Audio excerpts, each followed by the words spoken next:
Jen's Art Class with Boys and Girls Club. Jen's Art Class. Join me this week with Jen's Art Class.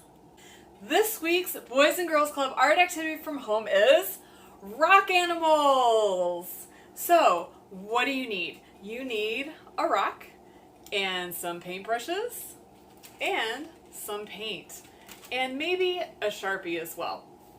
And so I made a fox and a bumblebee and also a ladybug.